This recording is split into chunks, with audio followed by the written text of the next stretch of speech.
May it be an evening star shines down upon you. May it be when darkness falls, your heart will be true.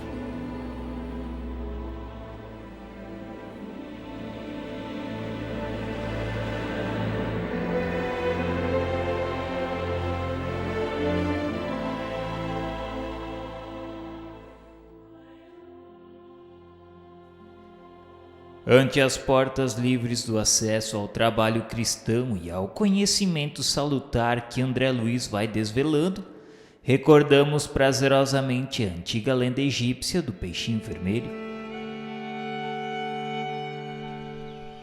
No centro de formoso jardim havia grande lago adornado de ladrilhos azul turquesa. Alimentado por diminuto canal de pedra, escoava suas águas do outro lado através de grade muito estreita. Nesse reduto acolhedor vivia toda uma comunidade de peixes a se refestelarem, nédios e satisfeitos, em complicadas locas, frescas e sombrias. Elegeram um dos concidadãos de Barbatanas para os encargos de rei, e ali viviam plenamente despreocupados entre a gula e a preguiça. Junto deles, porém, havia um peixinho vermelho menosprezado de todos. Não conseguia pescar a mais leve larva, nem refugiar-se nos nichos barrentos. Os outros, vorazes e gordalhudos, arrebatavam para si todas as formas larvárias e ocupavam displicentes todos os lugares consagrados ao descanso. O peixinho vermelho que nadasse e sofresse, por isso mesmo era visto em correria constante, perseguido pela canícula ou atormentado de fome. Não encontrando pouso no vastíssimo domicílio, o pobrezinho não dispunha de tempo para muito lazer e começou então a estudar com bastante interesse. Fez um inventário de todos os ladrilhos que enfeitavam as bordas do poço, arrolou todos os buracos nele existentes e sabia com precisão onde se reuniria maior massa de lama por ocasião de aguaceiros. E depois de muito tempo, à custa de longas perquirições, encontrou a grade do escoadouro. À frente da imprevista oportunidade de aventura benéfica, refletiu consigo se não seria melhor pesquisar a vida e conhecer outros rumos. Ele optou pela mudança. Apesar de macérrimo pela abstenção completa de qualquer conforto, perdeu várias escamas com grande sofrimento, a fim de atravessar a passagem estreitíssima. Pronunciando votos renovadores, avançou otimista pelo rego d'água, encantado com as novas paisagens, ricas de flores e sol que o defrontavam, e seguiu embriagado de esperança. Em breve alcançou o grande rio e fez inúmeros conhecimentos. Encontrou peixes de muitas famílias diferentes que com ele simpatizaram, instruindo-o quanto aos percalços da marcha e descortinando-lhe mais fácil o roteiro. Embevecido, contemplou nas margens homens e animais, embarcações e pontes, palácios, veículos e cabanas e arvoredo. Habituado com o pouco, vivia com extrema simplicidade, jamais perdendo a leveza e a agilidade natural. Conseguiu desse modo atingir o oceano, ébrio de novidade e sedento de estudo. De início, porém, fascinado pela paixão de observar, aproximou-se de uma baleia, para quem toda a água do lago em que vivera não seria mais que diminuta ração. Impressionado com o espetáculo, abeirou-se dela mais do que devia e foi tragado com os elementos que lhe constituíam a primeira refeição diária. Em apuros, o peixinho aflito orou ao deus dos peixes, rogando proteção no bojo do monstro. E não obstante as trevas em que pedia salvamento, sua prece foi ouvida. O valente cetáceo começou a soluçar e vomitou, restituindo-o às correntes marinhas. O pequeno viajante, agradecido e feliz, procurou companhias simpáticas e aprendeu a evitar os perigos e as tentações. Plenamente transformado em suas concepções do mundo, passou a reparar as infinitas riquezas da vida. Encontrou plantas luminosas, animais estranhos, estrelas móveis e flores diferentes no seio das águas. Sobretudo, descobriu a existência de muitos peixinhos estudiosos e delgados, tanto quanto ele, e junto dos quais se sentia maravilhosamente feliz. Vivia agora sorridente e calmo no palácio de coral que elegera com centenas de amigos para a residência ditosa. Mas um dia, ao se referir ao seu começo laborioso, veio a saber que somente no mar as criaturas aquáticas dispunham de mais sólidas garantias, de vez que, quando o estio se fizesse mais arrasador, as águas de outra altitude continuariam a correr para o oceano. O peixinho pensou, e, sentindo imensa compaixão daqueles com quem convivera na infância, deliberou consagrar-se à obra do progresso e salvação deles. Não seria justo regressar e anunciar-lhes a verdade? Não seria nobre ampará-los, prestando-lhes a tempo valiosas informações? Não hesitou. Fortalecido pela generosidade de irmãos benfeitores que com ele viviam no palácio de coral, empreendeu comprida viagem de volta. Tornou ao rio. Do rio dirigiu-se aos regatos, e dos regatos se encaminhou para os canaizinhos que o conduziriam ao primitivo lar. Esbelto e satisfeito, como sempre, pela vida de estudo e serviço a que se devotava, varou a grade e procurou ansiosamente os velhos companheiros. Estimulado pela proeza de amor que efetuara, supôs que o seu regresso causasse surpresa e entusiasmo geral. Certo, a coletividade inteira lhe celebraria o feito, mas depressa verificou que ninguém se mexia. Todos os peixes continuavam pesados e ociosos, repimpados nos mesmos ninhos lodacentos, protegidos por flores de lótus, de onde saíam apenas para disputar larvas, moscas ou minhocas desprezíveis.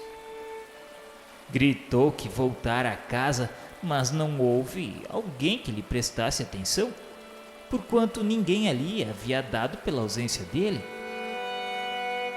Ridiculizado, procurou então o rei de guelras enormes e comunicou-lhe a reveladora aventura. O soberano, algo entorpecido pela mania de grandeza, reuniu o povo e permitiu que o mensageiro se explicasse. O benfeitor desprezado, valendo-se do ensejo, esclareceu com ênfase que havia outro mundo líquido, glorioso e sem fim, que aquele poço era uma insignificância que podia desaparecer de momento para outro, que além do escoadouro próximo desdobravam-se outra vida e outra experiência. Lá fora corriam regatos ornados de flores, rios caudalosos repletos de seres diferentes, e por fim o mar, onde a vida aparece cada vez mais rica e mais surpreendente. Descreveu o serviço de tainhas e salmões, de trutas e esqualos. Deu notícia do peixe-lua, do peixe-coelho e do galo do mar. Contou que vira o céu repleto de astros sublimes e que descobrira árvores gigantescas, barcos imensos, cidades praieiras, monstros temíveis, jardins submersos, estrelas do oceano. E ofereceu-se para conduzi-los ao palácio de coral, onde viveriam todos prósperos e tranquilos. Finalmente os informou de que semelhante felicidade, porém, tinha igualmente o seu preço. Deveriam todos emagrecer convenientemente, abstendo-se de devorar tanta larva e tanto verme nas locas escuras, e aprendendo a trabalhar e estudar tanto quanto era necessário a aventurosa jornada. Assim que terminou, gargalhadas estridentes coroaram-lhe a preleção. Ninguém acreditou nele. Alguns oradores tomaram a palavra e afirmaram solenes que o peixinho vermelho delirava, que outra vida além do poço era francamente impossível, que aquela história de riachos, rios e oceanos era mera fantasia de cérebro demente. E alguns chegaram a declarar que falavam em nome do Deus dos peixes, que trazia os olhos voltados para eles unicamente. O soberano da comunidade, para melhor ironizar o peixinho, dirigiu-se em companhia dele até a grade de escoamento e, tentando de longe a travessia, exclamou borbulhante, dizendo que ele podia ver que não cabia ali nenhuma daquelas barbatanas dele. Aquele lago era o centro do universo. Ninguém possui vida igual àquela, exclamou o grande rei. Tocou-o dali para não perturbar o bem-estar deles. Expulso a golpes de sarcasmo, o peixinho realizou a viagem de retorno e instalou-se em definitivo no palácio de coral, aguardando o tempo. Depois de alguns anos apareceu pavorosa e devastadora seca. As águas desceram de nível e o poço onde viviam os peixes pachorrentos e vaidosos esvaziou-se, compelindo a comunidade inteira a perecer atolada na lama.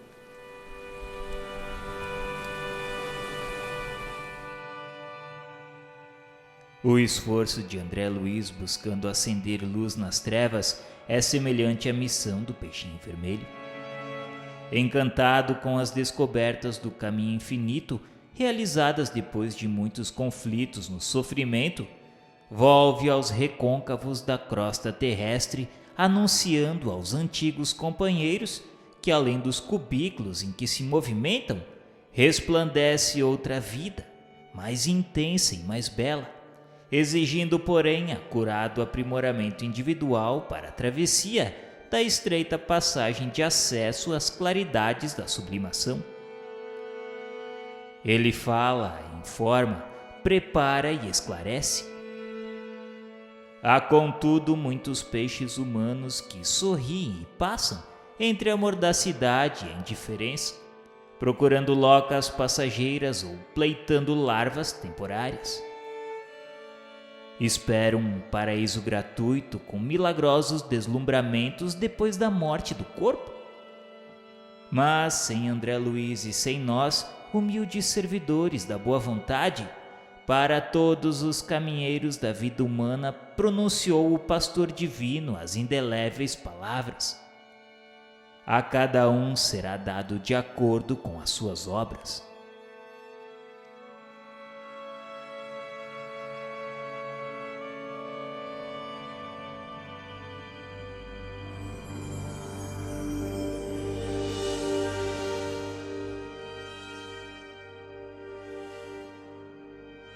No vasto salão do educandário que nos reunia, o ministro Flacos, fixando em nós o olhar saturado de doce magnetismo, convidava-nos a preciosas meditações. Congregamo-nos ali somente algumas dezenas de companheiros, de modo a registrar-lhes as instruções edificantes. E sem dúvida a preleção revestia-se de profundo interesse. Podíamos perguntar à vontade dentro do assunto e guardar todas as informações compatíveis com o novo trabalho que nos cumpria desempenhar. Até então ouvira comentários alusivos a colônias purgatoriais perfeitamente organizadas para o trabalho expiatório a que se destinam, arrebanhando milhares de criaturas arraigadas no mal. Entretanto, agora o instrutor Gúbio, que se mantinha silencioso em nossa companhia, concedera-nos permissão de acompanhá-lo ao enorme centro dessa espécie. Interessados na palavra fluente e primorosa do orador, seguíamos o curso das elucidações com justificável expectação de aluno que não deseja perder um tio do ensinamento, observando que a serenidade e a atenção transpareciam no rosto de todos os aprendizes, considerando-se que todos no recinto éramos candidatos a serviço de socorros aos irmãos ignorantes atormentados nas sombras. Senhoreando-nos o espírito, o ministro prosseguia satisfeito, esclarecendo que os superiores que se dispunham a trabalhar em benefício dos inferiores em ação persistente e substancial, não lhes podia utilizar as armas sob penas de se precipitarem no baixo nível deles. A severidade pertencerá ao que instrui, mas o amor é o companheiro daquele que serve. Sabíamos que a educação, na maioria das vezes, parte da periferia para o centro. Contudo, a renovação, traduzindo o aperfeiçoamento real, movimenta-se em sentido inverso. Ambos os impulsos, todavia, são alimentados e controlados pelos poderes quase desconhecidos da mente. O espírito humano lida com a força mental tanto quanto maneja a eletricidade, com a diferença, porém, de que se já aprende a gastar a segunda no transformismo incessante da Terra, mal conhece a existência da primeira que nos preside a todos os atos da vida. A rigor, portanto, não temos círculos infernais de acordo com os figurinos da antiga teologia, onde se mostram indefinidamente gênios satânicos de todas as épocas, e sim esferas obscuras em que se agregam consciências embotadas na ignorância, cristalizadas no ócio reprovável ou confundidas no eclipse temporário da razão. Desesperadas e insubmissas, criam zonas de tormentos reparadores. Semelhantes criaturas, no entanto, não se regeneram à força de palavras. Necessitam de amparo eficiente que lhes modifique o tom vibratório, elevando-lhes o modo de sentir e de pensar. Eminentes pensadores do mundo traçam diretrizes à salvação das almas, mas somos de parecer que possuímos suficiente número de roteiros nesse sentido em todos os setores do conhecimento terrestre. Reclamamos na atualidade quem ajude o pensamento do homem na direção do alto. Empreender o tentame, incentivando-se tão somente os valores culturais, seria consagrar a tecnocracia que procura a simples mecanização da vida, destruindo-lhe as sementes gloriosas de improvisação, de infinito e de eternidade. Grandes políticos e veneráveis condutores nunca se ausentaram do mundo. Passam pela multidão sacudindo-a ou arregimentando-a. É forçoso reconhecer, porém, que a organização humana por si só não atende às exigências do ser imperecível. Péricles, o estadista que legou seu nome a um século, realiza edificante trabalho educativo junto dos gregos. Entretanto, não lhes atenua a bilicuosidade e os pruridos de hegemonia, sucumbindo ao assédio de aflitivo desgosto. Alexandre, o conquistador, organiza vastíssimo império, estabelecendo uma civilização respeitável. No entanto, não impede que os seus generais prossigam em conflitos sanguinolentos, difundindo o saque e a morte. Augusto, o divino, unifica o Império Romano em sólidos alicerces, concretizando o avançado programa político em benefício de todos os povos. mas não consegue banir de Roma o desvario pela dominação a qualquer preço. Constantino o Grande, advogado dos cristãos indefesos, oferece novo padrão de vida ao planeta. Contudo, não modifica as disposições detestáveis de quantos guerreavam em nome de Deus. Napoleão, o ditador, impõe novos métodos de progresso material em toda a Terra, mas não se furta ele próprio às garras da tirania pela simples ganância da posse. Pasteur, o cientista, defende a saúde do corpo humano, devotando-se abnegado ao combate silencioso contra a selva microbiana. Todavia, não pode evitar que seus contemporâneos se destruam reciprocamente em disputas incompreensíveis e cruéis. Permanecemos diante de um mundo civilizado na superfície, que reclama não só a presença daqueles que ensinam o bem, mas principalmente daqueles que o praticam. Sobre os mananciais da cultura, nos vales da terra, é imprescindível que desçam as torrentes da compaixão do céu através dos montes do amor e da renúncia. Cristo não brilha apenas no ensino sublimado, resplandece na demonstração. Em companhia dele é indispensável mantenhamos a coragem de amparar e salvar, descendo aos recessos do abismo. Não longe de nossa paz relativa, em círculos escuros de desencanto e desesperação, misturam-se milhões de seres conclamando comiseração. Por que não acender piedosa luz dentro da noite em que mergulham desorientados? Por que não semear esperança entre corações que abdicaram da fé em si mesmos? À frente, pois, de imensas coletividades em dolorosa petição de reajustamento, faz-se inadiável o auxílio restaurador. Somos entidades ainda infinitamente humildes e imperfeitas para nos candidatarmos de pronto à condição dos anjos. Comparada à grandeza inabordável para nós de milhões de sóis que obedecem a leis soberanas e divinas em pleno universo, a nossa Terra, com todas as esferas de substância ultrafísica que a circundam, pode ser considerada qual laranja minúscula perante o Himalaia. E nós outros, confrontados com a excelsitude dos espíritos superiores que dominam na sabedoria e na santidade, não passamos por enquanto de bactérias, controladas pelo impulso da fome e pelo magnetismo do amor.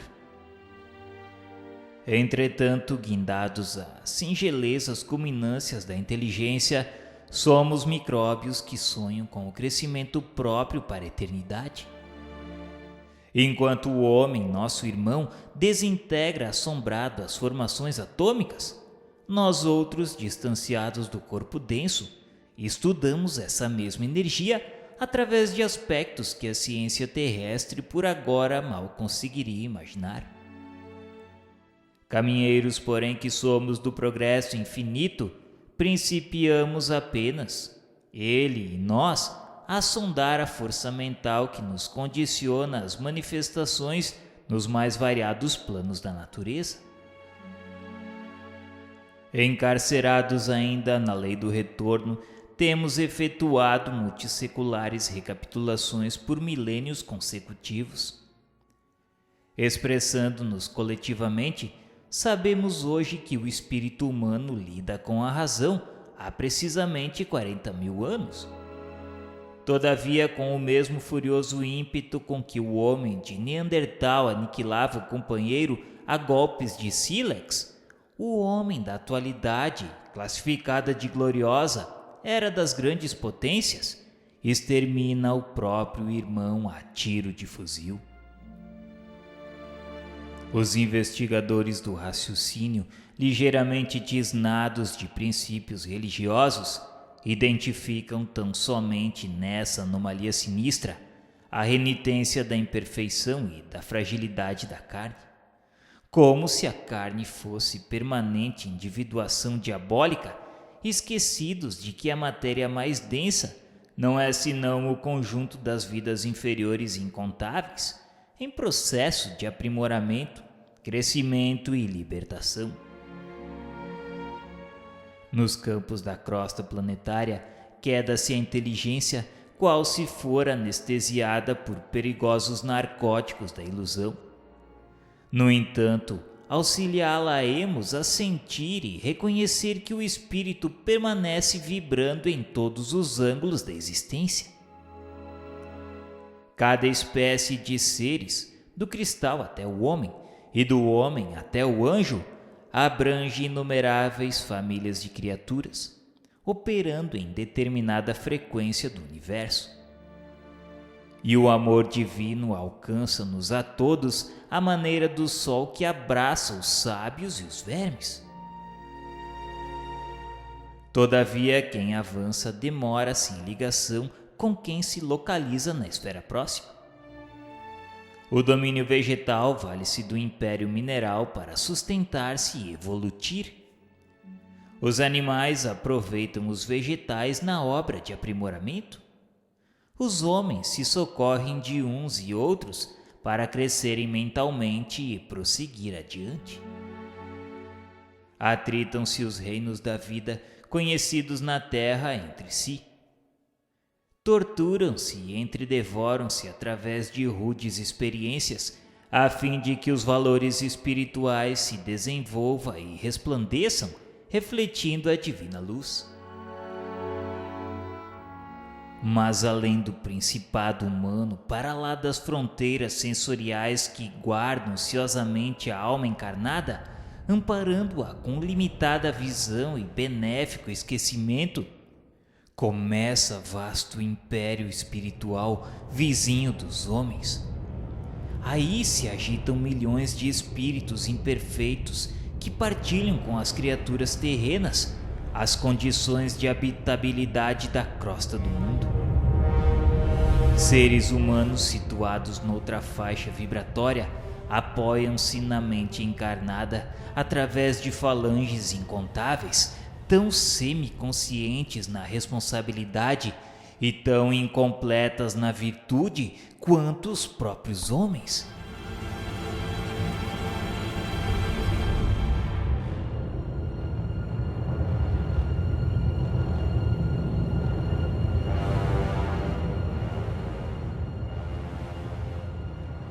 May it be an